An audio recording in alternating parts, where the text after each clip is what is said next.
Not the easiest thing in the world to do, show warmth. Especially if you don't feel it. There it goes. Okay. This is a trick. This is something you're going to have to figure out on your own. How to show warmth. If you don't show warmth, you're not going to be able to get individuals to react to you. And of course, that's what you're trying to do. You're trying to get individuals to react to you. You do this by through your demeanor, the way that you look at people, the way that you react to the select individual. You need to show concern. You need. This is something that you have to have. This is something that if you don't respect everybody that comes in, if you don't,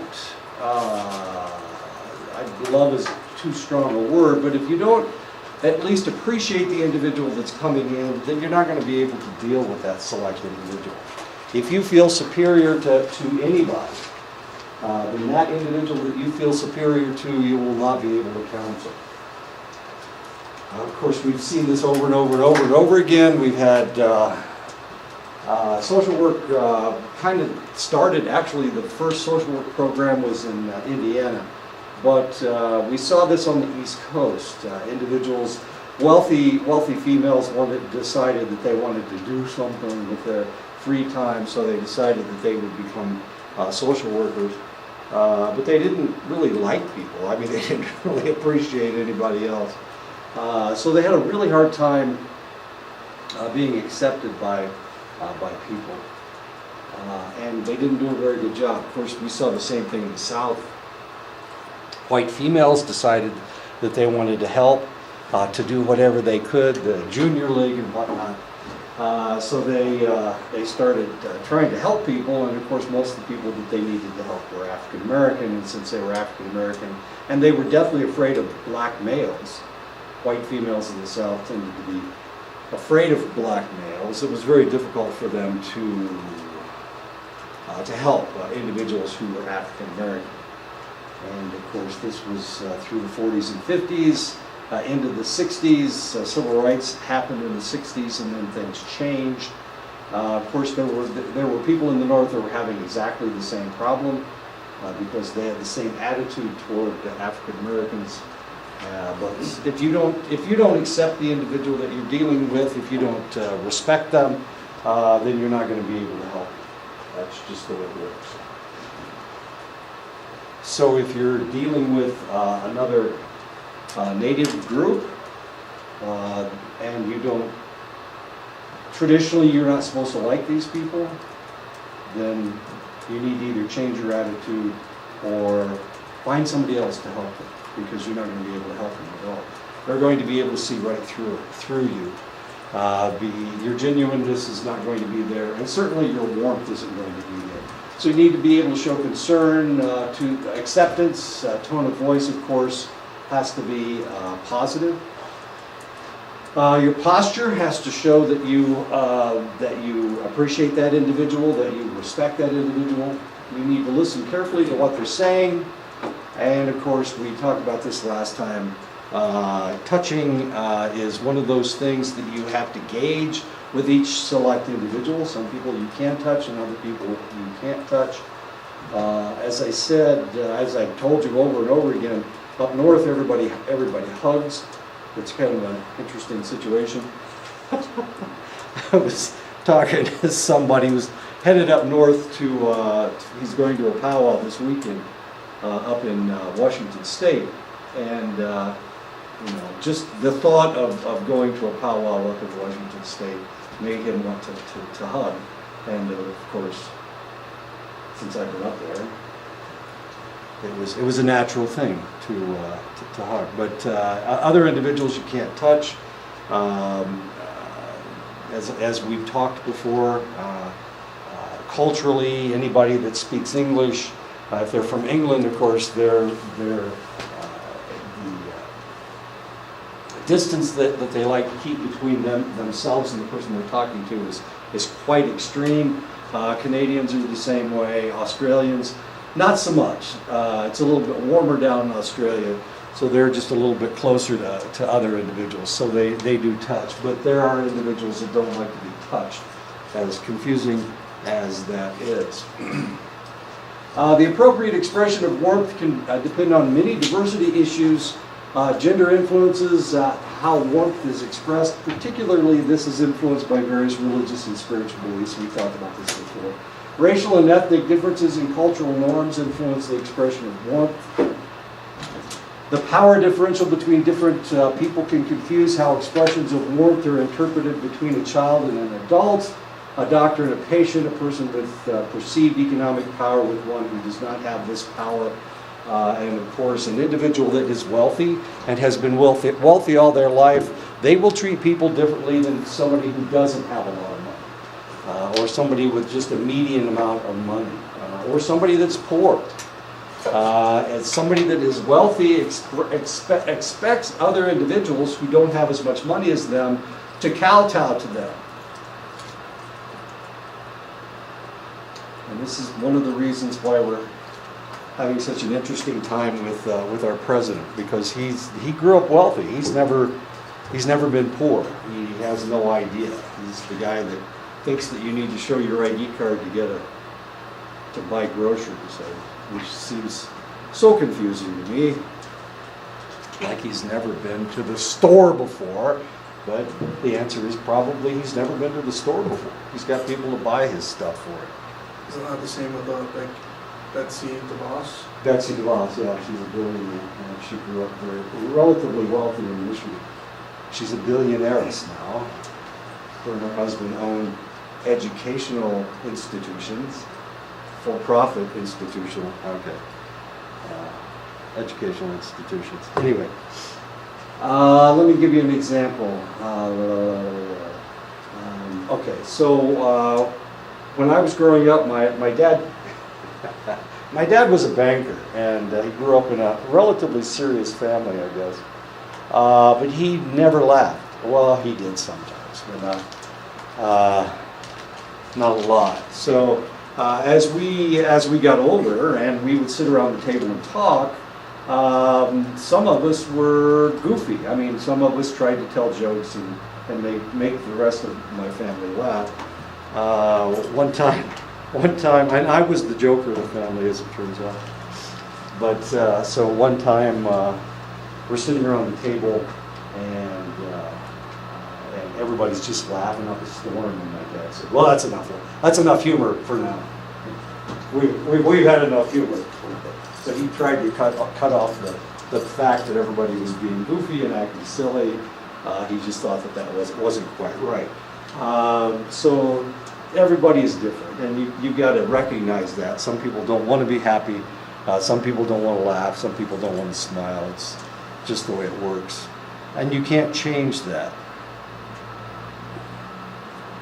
Your expressions must be genuine. Due to the way the brain functions in thousands of years of history, individuals are quickly able to pick up warmth that is not genuine. Hopefully you're able to do the same thing, that you can tell when somebody has a fake smile and whatnot. It is important for the practitioner to observe the client's response as a way of judging how warmth was experienced. Level 1, the practitioner communicated little or no concern for the client and appeared cold, detached, stiff, or mechanical. This is something that you will see when somebody starts to burn out. They try to be warm, they try to be genuine, but they just can't do it anymore. They can't lie anymore. So the individual, everything will be cold, detached, and mechanical. Level 3, at least half the time the practitioner verbally and non-verbally communicated concern and caring appropriate to the unique needs of the client. At least half the time, that's level 3. And then level 5, the practitioner's facial expression and posture consistently communicated concern and caring appropriate to the unique needs of the client. And there you go, warmth and the strange evaluation scale. And of course, one of the things that you will be doing potentially, you will be talking about your own level of warmth and what you were able to show your client. And hopefully it'll be a level 5. Now when we start counseling one another with your characters, whatever your character may happen to, whatever problem your character may happen to have, of course we will have to try to practice being warm with that select individual. Of course you know everybody in the class, or you don't know everybody in the class, but you feel probably a connection of to some degree with everybody in the class, so it'll be easier to show warmth to the people here. Does everybody have a problem? Has everybody figured out what their problem is going to be for their character? Do you know what you're... Oh, you've got the Yeah, I'm gonna be the opposite sex guy with parental issues. parental issues, of course. You know what it is? You want to tell me? Is it a secret? Okay. Do you know what it is? Trauma? Okay. Domestic violence. Domestic violence, I like this. I believe mine is Trauma? Okay.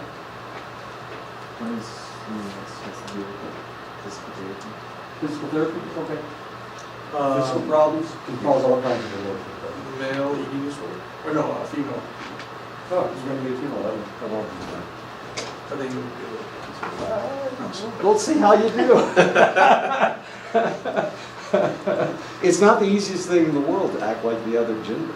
well, it is more common now. It is, it's quite more common, yeah. Unless you're a wrestler or something. You don't have anything. No, I'm doing grief. Grief, okay, perfect, grief. Excellent, excellent. I complained about the way you guys handle grief anyway. Yeah.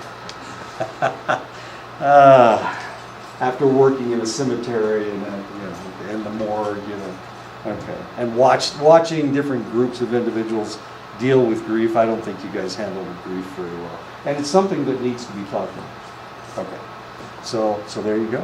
Okay, sounds like a good group. I'm not just disconnected, just having. Come on. Sue's gonna kill me if this doesn't work. See, I saved the other one for Marius. The new one, I saved it for Marius downstairs. Probably Christine just stole it, didn't she? Okay.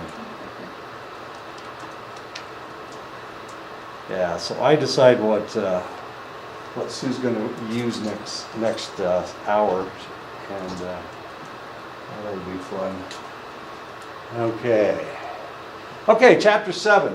We'll start counseling probably at chapter 10, around chapter 10 sometime, around the 10th week. We should start counseling. So get your histories in. It's 50 easy points.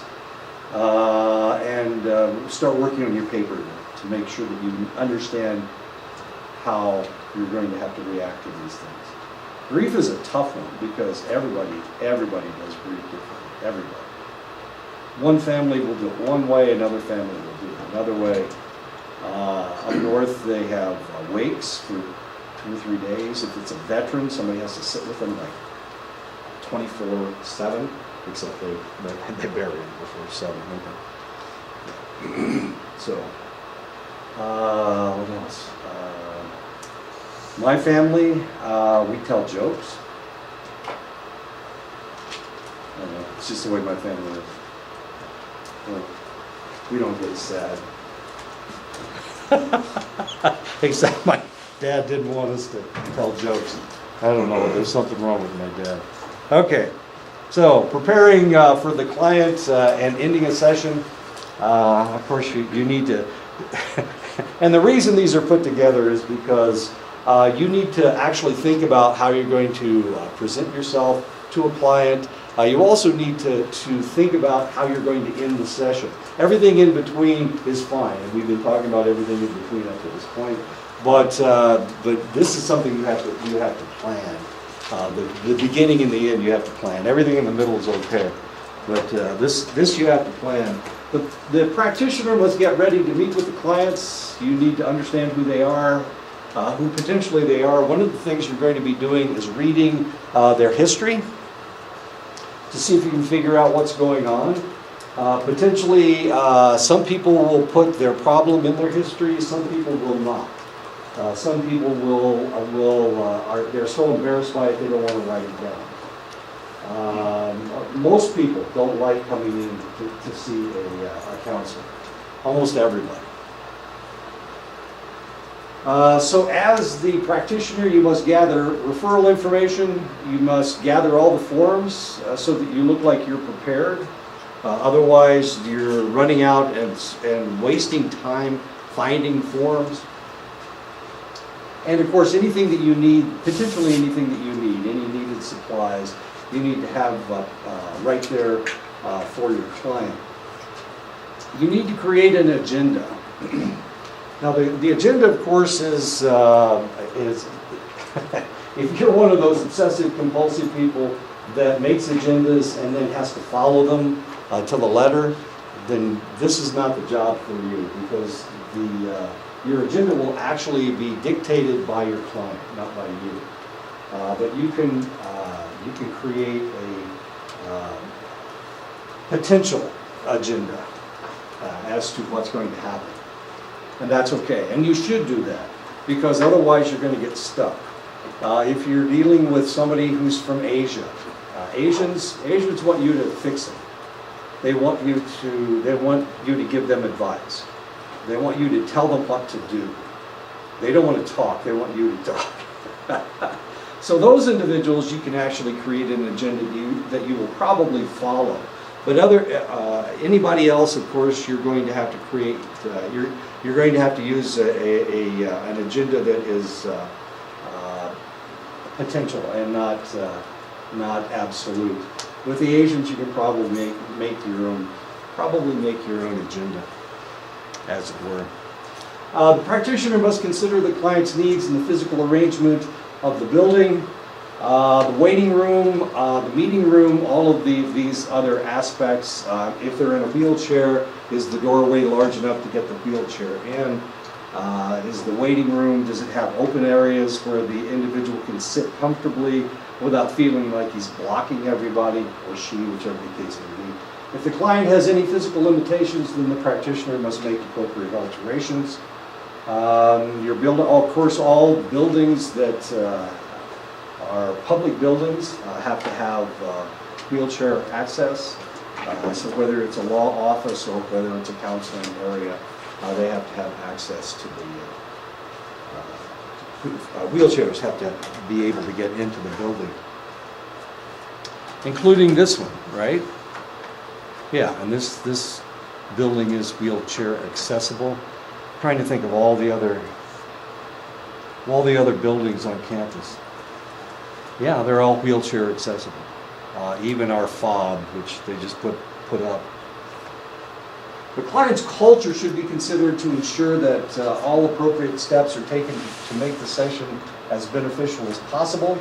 If the practitioner does not have a working knowledge of the client's culture, then it is appropriate to research the culture with the understanding that such writing is often stereotyped and inaccurate. It's just giving you a generalized idea. Everybody is different. I wouldn't say Sharon is typical of all Navajos, so the way Sharon acts is the way that all Navajos are going to act. That wouldn't be accurate. That would be ridiculous. There is no typical behavior for your tribal group. But it will give you an idea. It will give you an idea of some of the aspects of a select culture. Stephanie and I were talking about speaking Chinese yesterday. The reality is there is no Chinese language. There are two major Chinese languages, Canton and Cantonese and Mandarin, but there is no Chinese language. So if you were, of course, one's a southern language, the other's a northern language. But there is no typical. I mean, you can't say there's a typical, just like there's no typical Chinese, there is no typical. And something else we know from cultural psychology, the people that live in northern China grow wheat and are far more individualistic than the people that live in the south and who eat rice and are much more collectivistic. So somebody from Shanghai would be different from somebody from Beijing. I know, this is kind of confusing, isn't it? One is pushier than the other. One is more malleable than the other. But that's stereotyping. But the reality is, if somebody is from Shanghai, they're probably more collectivistic. They're probably more quiet. People from Shanghai tend not to be very loud. People from Beijing, on the other hand, are louder and they eat wheat and they have a totally different diet. The practitioner needs to understand how the client may feel about the first meeting. Usually they feel embarrassed, hesitant, maybe uncomfortable about talking to you for the first time. It's just like anytime you go in to see the dentist, you're afraid that he's going to find cavities and he's going to have to drill, and maybe he'll not have enough Novocaine, so it's going to hurt. Like, no. So it's the same situation. It's just like going in to see the dentist. Potentially they're going to be embarrassed, they're going to be hesitant, they don't want to really be there, and of course they're going to feel fairly uncomfortable. The practitioner must put away all distracting thoughts so that they can concentrate on the needs of the client. And of course, that's not the easiest thing in the world. I'm having a hard time lecturing today because as I came into the building, my two dogs that lived with me tried to come in with me. So they escaped from, not only did they escape from the backyard, but they're also in front of the building, or were in front of the building. So now I'm worried about them getting home and not being run over or shot by the cops or whatever. Oh no, they're not shooting people now. They're not shooting dogs now. And they're sweet dogs. I mean, they're really nice dogs. Maybe somebody will snatch one of them. That could happen. I mean, they're really sweet. The white one wants everybody to pet him. He thinks everybody loves him. They know. He's a yellow lab. Wait a minute, Shar-Pei mix. So when he sticks his tongue out, it's like checkerboard, blue and pink. It's the goofiest looking tongue you ever saw. The other one's a part pit bull. And she's pretty sweet too, but she's a pit bull. Nobody wants a pit bull. Beginning the first meeting appropriately is essential to the client-practitioner relationship. First impressions have lasting effect on the future interactions. First impressions are very, this is very common with select individuals. They don't want to think about whether you're good or bad. If you show them a good face to begin with, they will assume that you will always have a good face. If you show them a bad face to begin with, there's no way you can ever change what they think and feel about you. So the greeting is essential to connecting with select individuals. If you seem too cold, they're not going to want to have anything to do with you. If you seem too effusive, too warm, of course they'll think that you're lying to them. So you have to be careful. Ground rules need to be clarified. Why are you there? What's the purpose of the meeting? How long is the meeting going to take? Probably you have an hourly rate, $75 or $100 per hour, whatever it is. But you have an hourly rate, and of course out of that hourly rate comes, you have to pay a portion of it goes to the organization that you work for. Another portion goes for overhead. So it's not like you're pocketing $100 every time you talk to somebody. It's not how it works. But the length of the meeting is very important, and you potentially can't go over that that hour mark, because if you do, then it cuts into the next person's time. Any special considerations that need to be addressed, of course, is there something that we can't talk about? All that needs to be addressed in the beginning. When greeting the client, be aware of the loudness of your voice.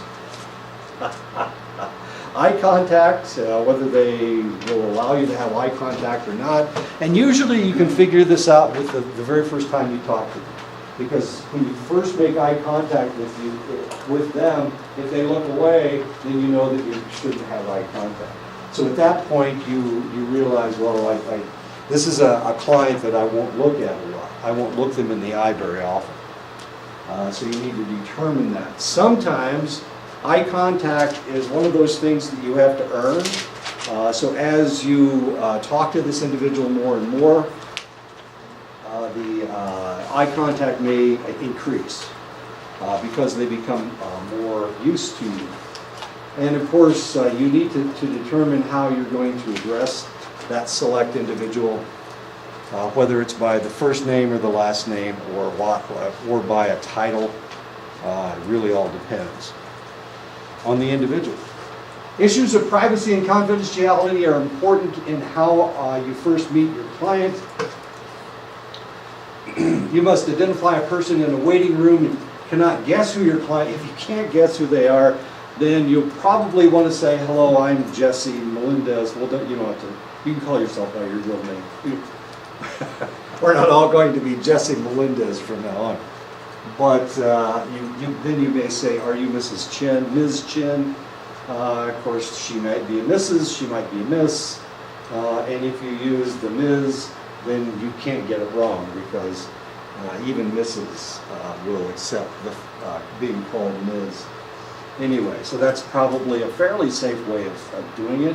You've identified yourself, who you are, and you're asking them if they are Ms. Chin. Just because the person is Asian doesn't mean that they have an Asian name. Just because they aren't Asian doesn't mean that they don't have an Asian name. So you have to be really careful as to who you're talking to. If a receptionist is able to identify your client, you can just identify yourself to the client. And that's possible. If they're the only one in the room, it's a lot easier than if there's like 15 people in the room and you have to guess which one it is. Be aware that any client's will experience some shame in seeking help. So confidentiality is, of course, very important. You need to assure them that this information will not leave the room unless, and of course there are special circumstances where confidentiality doesn't work. If the individual is young, is below the age of 18, and has not been liberated, then of course you have to give the information to the parents. If the individual has been, the reason they're coming in is because of court order, then the court, you have to tell the court what is happening with this select individual. So confidentiality is not absolute. You also potentially can discuss their case with other counselors in the group in your organization. But they have to sign a release in order for that to happen. Okay. And that's one of the things you're going to do first. The practitioner should invite the client to introduce themselves. The practitioner should determine how the client wants to be addressed. Remember, we're looking for genuineness, we're looking for warmth, therefore you need to refer to this individual by whatever name they want to be referred to.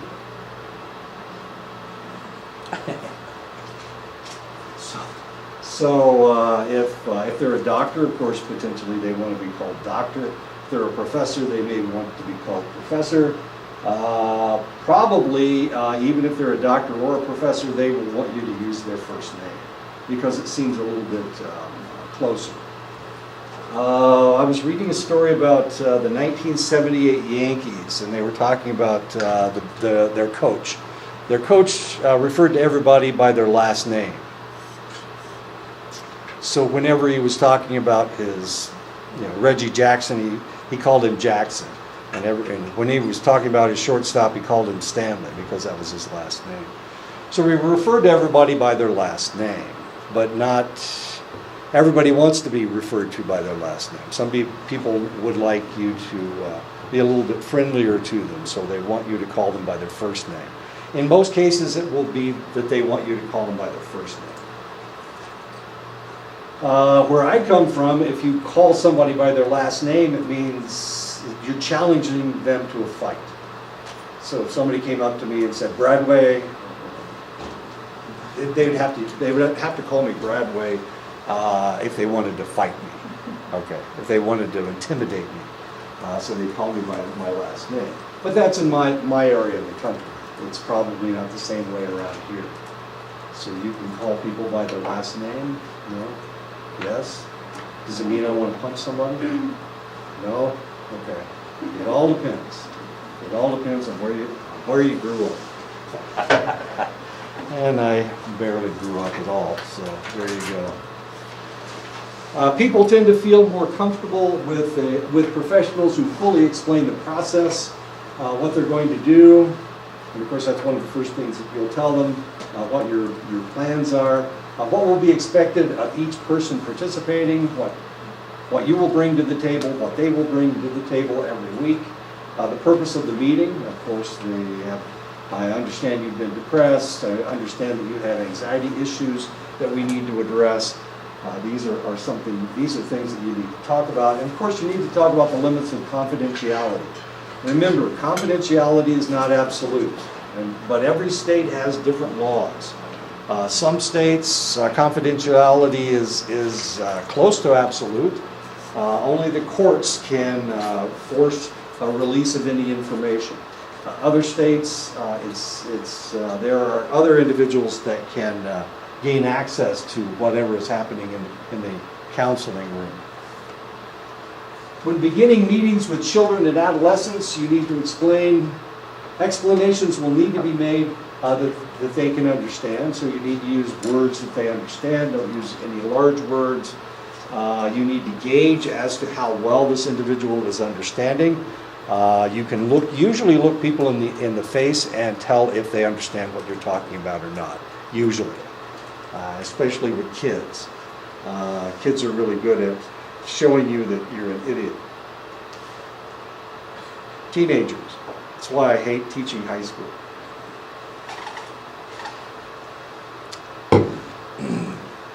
Special issues of confidentiality will need to be covered. Education about your role is important as well as what you expect of them. How you will include their parents or caretakers also needs to be made clear. In most states, if somebody is a minor, then any information they give you has to be disclosed to their parent. In some states, you can pick and choose what information you can disclose, but in other states, it's an open book as far as their parents are concerned. Now, 99% of the time, the problem is going to be the parent. One of the parents is a problem. And the problem is, of course, if you disclose this information, that it's going to ruin the counseling. It's not going to work. A lot of times it's going to be the parent. Or it could be something else. Or maybe there is always a possibility that this individual is into something that the parent needs to know. If it's a first meeting with a group or a family, be sure that the members of the group are acquainted with one another. Clarify ground rules for talking. If you've ever been in a group, a lot of times there will be individuals that want to do all the talking. They will want to dominate conversations. And in which case, of course, you can't allow that to happen. You'll have other individuals that want to hide behind the individual that's making all the noise so that they don't have to say anything. But those kinds of sessions turn out to be one-on-one counseling sessions with you and the loudmouth. And the rest of everybody's just kind of along for the ride. And that doesn't work. So you're going to have to use a strategy for talking. I've known counselors that used a talking stick, and you couldn't say anything unless you were the one with the stick, and they would pass the stick around. Usually they pass the stick around, just go around the circle to begin with, and then they would have somebody that had a problem that they wanted to address, and they would hand the stick to that select individual, and then after they were finished, they'd hand it to somebody else. But the problem was, of course, or the potential problem is that people just want to talk. They just want to blurt out something, and of course you can't do that with the talking stick. That's the idea anyway. So in order to keep people from dominating the conversation, you have to have some kind of ground rules for talking. A lot of times if you have males and females in the group, the males will want to be dominant and the females may act subordinate. It all really all depends on the type of counseling that you're doing, and you can't allow that to happen, of course. Explain what the role of the participants will be. Your job is to tell us what your problem is. The idea of working in a group anyway is that the individuals will help each other heal each other. Will help heal each other. They will help deal with their problems. What's a good example? A lot of times you have individuals who don't realize that there are other individuals that have the same problems that they do. Maybe they're a kleptomaniac, and they think they're the only kleptomaniac in Apache County. But the reality is there are other people that have the same problem. So that information needs to get out. In families, you may want to ask how the members want the family to be different. Confidentiality needs to be discussed and an agreement reached about how information will be shared outside the group or family. And usually if it's a family group, they're not supposed to be talking about group sessions outside of the group. So they don't go home and get in a big circle and start yelling at each other. Why did you say this in council? You're not supposed to do that. So that's one of the things that you'll have to talk about. That these sessions are for this building and nowhere else. For subsequent sessions, some practitioners like to start their sessions by allowing the client to initiate the conversation, thus setting the direction of the meeting. They may say, where would you like to start? Let's begin by discussing the progress you have made since our last visit. And of course, this gets the client talking. Hopefully they will talk for the entire session. You will have clients that getting them to talk is like, ugh. It's like trying to pull words out of their mouths. You'll get monosyllabic conversations. Other individuals, you can't shut them up. But you'll have both, and of course you'll have one right after the other, which is always fun. One of them it's like trying to pull teeth, and the other one you can't stop the flood. Confidentiality is one of the most important elements to address at the beginning of the first meeting. You need to assure clients that information shared with you will be kept. It should be kept confidential and secure. Even if the courts petition you or they subpoena you for information about that client, there's only select information. Well, it really all depends on the state. Usually they can subpoena the legal records, the file on that client, but not your individual notes. Some individuals will keep notes, and then they'll take those notes and they will write them into the file. But sometimes they don't put everything into the file. Anything you put in the file is potentially something that other people can read. Your own personal notes, of course, they can petition. In some states they can petition that, but in other states they can't. So you need to be really careful what you put in somebody's file. When I was working in the hospital, I think I told you this. I was looking at somebody's file and it said SOB, and I was thinking, oh my God, they just called this guy a son of a bitch. Which isn't what they were saying. They were saying he was short of breath, and of course I misinterpreted it. But we had some real jerky people in our that we were working with, and we couldn't write down, this guy's a real asshole, you know, you can't write that down in somebody's file. But you could write it down in your notes, I guess. So you need to be really careful about what you put down. You can't share information with other individuals unless they sign a consent form, and that's the first thing that they will do. If they come into a group, you are one of the counselors at the group, then normally you will get them to sign a consent form or a release form so that you can share information with other individuals in your group. And the reason you do that is because sometimes you get myopic, sometimes you get blinded by your own feelings or your own thoughts. So sometimes you need to talk to somebody else about this client, about this client's problem. And of course, one of your colleagues is a perfect individual to talk to. One of the hardest areas for clients to understand is mandated reporting of possible harm to self or others. In other words, if they say they're going to hurt somebody, they hate Stephanie, they want to, they think they want to attack her, then you have, it is your responsibility to tell somebody so that, you know, all of a sudden Stephanie doesn't end up in a ditch someplace.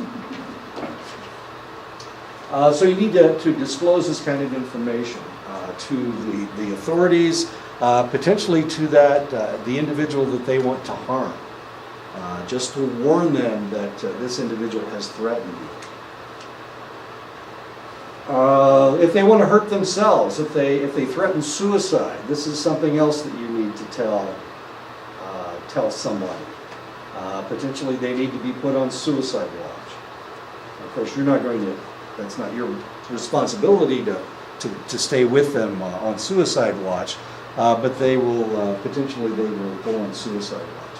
On most of the reservations, they don't send you to the emergency room for suicide watch, they send you to the jail. That everybody else has experienced too. Somebody on suicide watch, they send them to jail.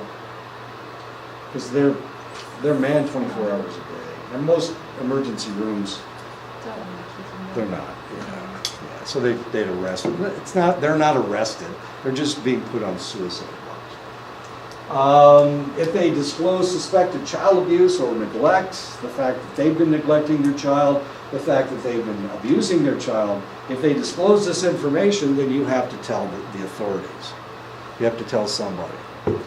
If they've been abusing elders, this is other information that you have to tell somebody. It's your responsibility to disclose this information. It's a confession. And unlike, you're not a lawyer, and unlike a lawyer, you have to disclose this information. Begin your discussion of confidentiality by covering the legal limits of your state. All states are different. New Mexico is different from Arizona. All the states in the union are different. California has some really interesting laws. In California, if somebody disclosed to you that they wanted to hurt somebody else and they hurt somebody else, then you could actually be arrested for the crime as well in California. But that's not the case in other states. What was that? Was that me? Was that my... Is that? Too much noise. Explain the boundaries of confidentiality. Most agencies will have a statement of confidentiality and informed consent that clients must sign during their first appointment. If they don't sign this form, then you can't counsel them. So they have to sign this form. It's a sign of confidentiality. In other words, they understand what you've explained to them. It also is usually it's a release form so that you can refer their case to other individuals in your group. If the client is mandated by the court to see the practitioner is required to report back to the court. And we see this a lot with individuals that are being counseled for drug abuse or alcohol abuse. Anger issues, potentially, that's a big one. So they will want to know how this individual is doing. And it's your responsibility to give them that information. If the client is considered a minor, the parents or guardians usually have the legal right to know what happens in a session, if they're a minor. But what if the minor is being sexually abused by one of the parents?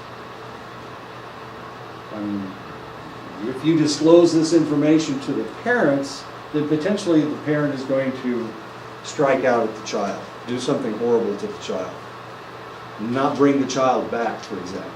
But, of course, if this is the case, then it is your responsibility to also tell Child Protective Services. And this was the case in Albuquerque with the little girl. Somebody had disclosed, the little girl had disclosed to a teacher that she was being sexually abused by her mother's boyfriends, multiple. And the teacher told the police, and the police told Child Protective Services. Child Protective Services came over to discuss it with the child, and it wasn't very long after that that she ended up dead.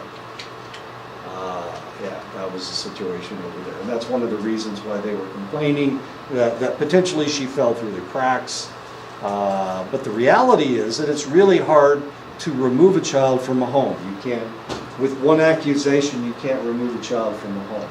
You have to have other evidence, or evidence that will stand up in court. And the reason you have to have evidence that will stand up in court is because they can sue you. They can sue Child Protective Services. They can sue the state. You cannot sue the federal government. The federal government, only the federal government can allow themselves to be sued. But state governments, you can sue up one side and down the other. And that's usually the way it is. And that's one of the reasons why it's so difficult to remove a child from a home. Once you remove a child from the home, usually you have to make an accusation against the parent. And now all of a sudden you have to, the only way you can allow the child to go back into the home is to show that there has, whatever was the problem has been repaired. So it's not like the child, you take him away one day and you bring him back the next. It's not the way it works. It takes weeks, it takes months to get the child back in the home. Sometimes it takes years to get the child back in the home. So this is a really serious situation. While that child isn't in the home, the child is a ward of the state. So now the state has to pay for everything. In some states, they can bill the parents for the child care, which is kind of interesting. So you don't get to take care of the kid, but you have to pay for the kid being taken care of. Each state has their own laws regarding sharing information with parents. In some states, you have to disclose all information. It's an open book. In other states, you can not give them selected pieces of information. So you have to know the laws of your state. Because so potentially they can sue you, and this is something else that you need to be aware of. You really need to understand what laws, what pieces of information you have to give to the parents. Many practitioners will only disclose information if the child's behavior is a threat to themselves or to others. So if the problem is that they have been sexually promiscuous, and of course the parents think that they're virgins, and it turns out that they haven't been a virgin for almost a decade now. Whatever. This is a piece of information that you have to decide whether you're going to disclose to the parents or not. If they're using drugs excessively, of course, this is a danger to the child. But potentially, if the parents find out, especially if they are from a religion that doesn't allow any drug use whatsoever, then potentially this can be very damaging to the child. The drugs, of course, are damaging to the child, but the parent may do harm to the child, so you have to be really, really careful. There was the case in Santa Fe with the little boy that the father thought he was possessed by demons.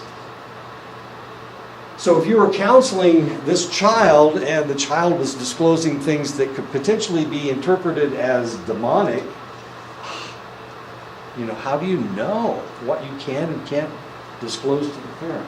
Potentially that caused that parent to take the child away. The reason that he stole the child from Florida was because there wasn't anything he could do in Florida. If he took the child out of state, he could do whatever the hell he wanted to the child. And as it turned out, he killed the child, trying to remove the demonic possession or something. I know. Well, it's several hours, and the child died during the process. If the child threatens to run away, do you have to disclose this information to the parents or not? It all depends on the state. Having been abused or neglected, of course, this is information that you have to give to Child Protective Services. But if you give this information to the parents, then potentially the abuse will become worse. If the child feels suicidal, of course, they need to go on suicide watch. And if they feel like killing somebody, then of course you need to disclose that to the proper authorities as well. As hard as that is. Groups create additional issues in confidentiality. Confidentiality must be discussed during the first meeting. And normally if you have a group, what you will tell them is what happens in the group stays in the group. You can't disclose any of this information to anybody else. Here we are fairly intimate. We are disclosing a lot of intimate information, and none of this information can leave this room. So don't go home and tell your spouse that their best friend is a sex maniac or something. They disclose that they're a sex maniac, or that they disclose that they're actually a lesbian, despite the fact that they're living in a heterosexual relationship. That's not information that you can disclose to individuals. Most practitioners recommend that the group members agree not to discuss information covered in the meeting outside the group or with anyone in the group after the meeting has ended. This can be a problem if they get together and they start talking about what happened in the group, because they don't have the counselor there to filter all the information that they are disclosing back and forth. And it can actually do both of them harm by discussing this outside the group. Many organizations require administrative contracts, which may include detailed descriptions of the nature and the limits of confidentiality, explanation of when disclosure is required by law, what to do in case of emergencies, payment terms. You would be surprised that the most important thing that you're going to be dealing with is how much money it's going to cost this person. As strange as that may seem. Not all organizations are government organizations, and for that reason, a profit is important as far as their clients are concerned.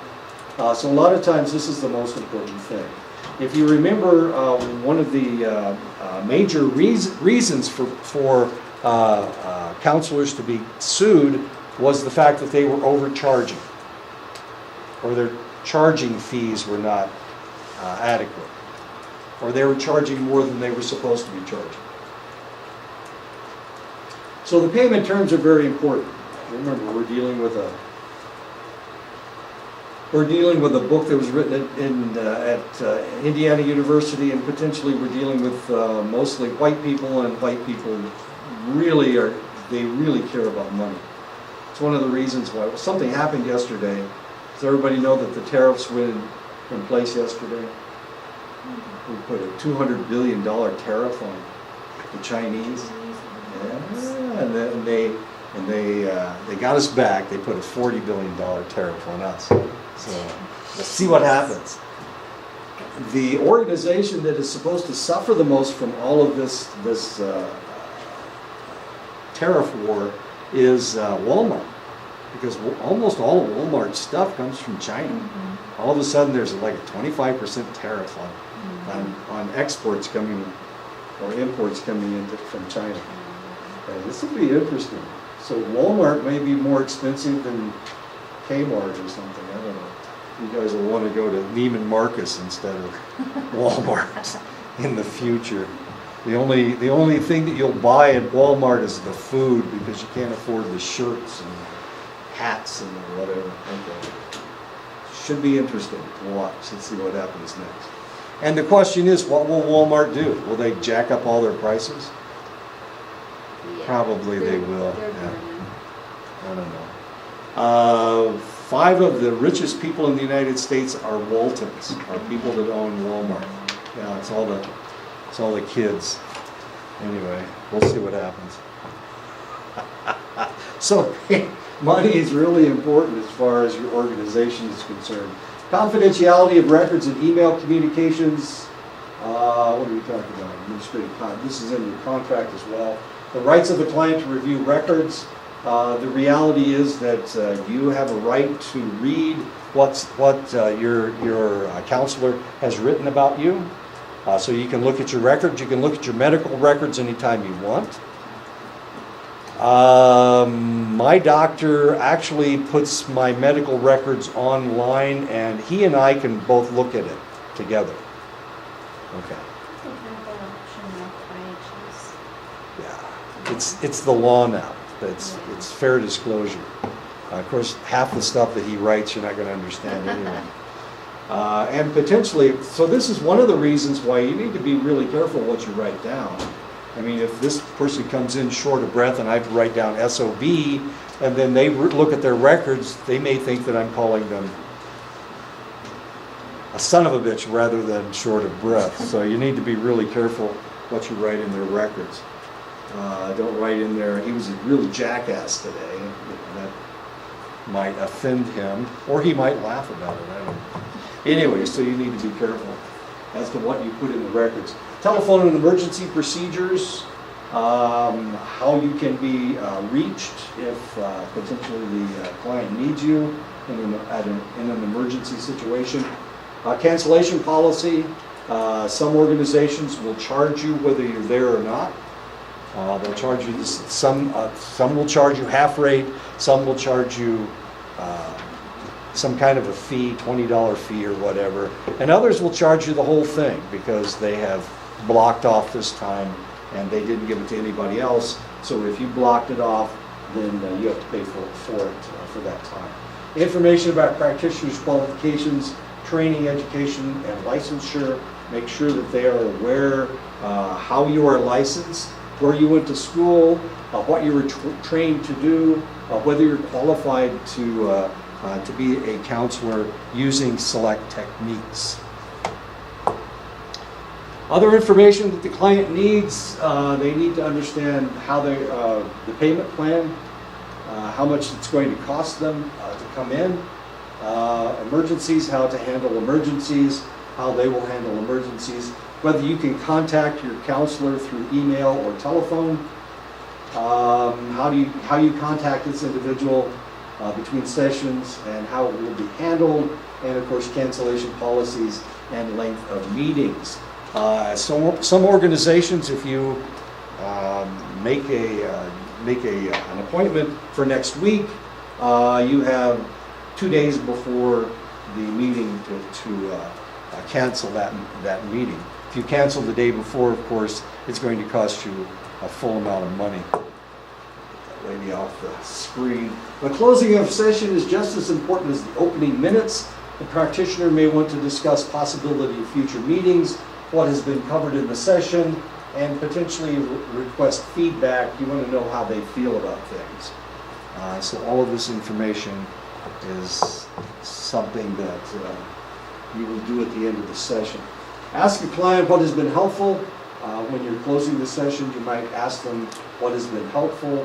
Support the client's courage. This is primarily, actually this is Roger, you're learning Rogers using Egan's model, but is primarily what is used in social work. And this type of counseling, we accentuate the positive and we eliminate the negative. Well, we don't really eliminate it. What we try to do is we try to focus on their strengths. So one of the things that you'll want to talk about at the end of a meeting is what their strengths are. You try to build them up. You don't want to break them down and then send them out the door. They might, walk into a bus or something. So you need to be as positive as possible at the end of the session. Keep in mind that different cultures have different expectations, and of course, this is something else that you need to be aware of. We're going to talk about this over and over and over again. It's not only in your book, but coming from this reservation, it's very important that we recognize the fact that there are different cultures and people that are different. They need to be handled differently. You can't say the same thing to my dad that, well, he's gone, but you couldn't say the same thing to my dad that you could to me. I laugh about just about everything. My dad didn't laugh about hardly anything. So, you would handle my father differently than you handle me. The different areas of this reservation, people act differently. They respond differently to different stimulation. So we need to be aware of that. Potentially, the closer you live to the city, the closer that you live to the Hopi Reservation, potentially the reaction that people have will be completely different. Closing statements that you might potentially use. How would you like to end today? We have 10 minutes left today, so what would you like to talk about? This seems like a good place to stop today. That's usually what I say after my lecture. We've talked about some important things today, although we need to end for now. It seems like it might be helpful to continue our discussion next time, so you're giving them an idea about what you're going to talk about in the next session. We have 15 minutes left. Do you have any closing thoughts about our meeting today? Let's talk about what we have accomplished today, and these are all statements that you potentially can use. And we are not done. What did you find most helpful in our work today? I would recommend that we meet weekly for the next 4 weeks and then evaluate our progress. Does that plan sound okay to you? We're about out of time and have covered most of the points on our agenda. I think this is a good point to end. Shall we meet again next week at the same time, same place, same station? Wait a second, did I get them all? Yeah, okay. Anyway, yeah, the closing and the beginning are two things that you have to plan. That was the point. In the middle, you never know what's going to happen, but you need to plan how you're going to start out and how you're going to finish up. Does all that make sense? Okay. And as long as you have the beginning and the end planned out, it's going to seem like you're organized. The reality is that you can't organize their thoughts, so you never know what they're going to do, how difficult it's going to be to get them to talk. But you need to plan out to make sure that they recognize the fact that you are a professional and that you're going to deal with them professionally. That's the beginning. At the end, you need to get them out the door, is the reality. I mean, they only have an hour or whatever. They've only got a select amount of time, so you need to actually get them out the door. And you need to get them out the door in an organized fashion. So they need to either start thinking about how they're going to respond next time, what you're going to talk about next time, but you need to show them that you're organized and that you really know what you're doing. A lot of counselors, the reality is that counselors are fairly disorganized. That's the only way they can actually handle clients. If they are obsessive compulsive, if they're a person that has to plan everything, then they're going to plan an agenda. They're going to expect to follow that agenda, and this doesn't work for all clients. So you're going to find out that most of your colleagues are fairly disorganized. I know. Their paperwork's going to be all messed up. So one of the things you need to do, as long as you can plan the beginning and plan the end, you should be okay. Everything in the middle has to do with your clients anyway. So this is one of the things that you're going to discover about people that counsel. Individuals who are obsessive compulsive or are a little bit anal retentive, these individuals do not make good counselors, and usually they don't make it through the program. They can't make it through the program. This isn't something that you can plan out. The only thing you can plan is the beginning and the end. So if you're one of those individuals that has to have everything by the numbers, everything has to happen in the same sequence, then this is probably not best thing for you to try to do. Otherwise, you're gonna have to change the way you do things. Did I drive anybody out of the game? Anybody? Okay. I'm grotesquely disorganized. I've seen people who try, and we're going to talk about these individuals. They're really funny because they try to control everything. They want to control everything.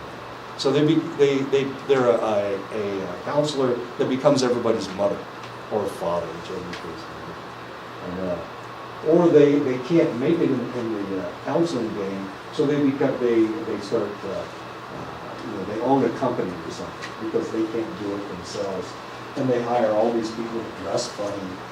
Counselors, you're going to find out these people dress really weird because they're trying to get along with everybody.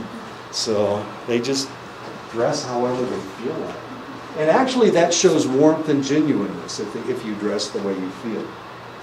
Does that make sense? Okay. Have I turned anybody out of the game? So if you're disorganized, I guess my point is, if you're disorganized, don't feel bad about it. You're going to be a really good counselor. And this is one of the reasons why I keep telling you, or I should be telling you, that your gifts are your gifts. And what you bring to the table is going to work for almost everybody that you have to deal with. None of us can deal with everybody. Nobody can, because sometimes you're dealing with somebody that's obsessive compulsive, and if they're obsessive compulsive and you're not, they're going to think that you don't have a clue what you're talking about. They think the only other obsessive compulsives are people that they can deal with, as funny as that is, or not funny as that is. So don't feel bad if there's somebody that you can't handle. Everybody is that way. No matter where I go, where I teach, or where I interact with people, there's always somebody that hates me. Sharon knows that there's somebody in Indiana that wants to shoot me.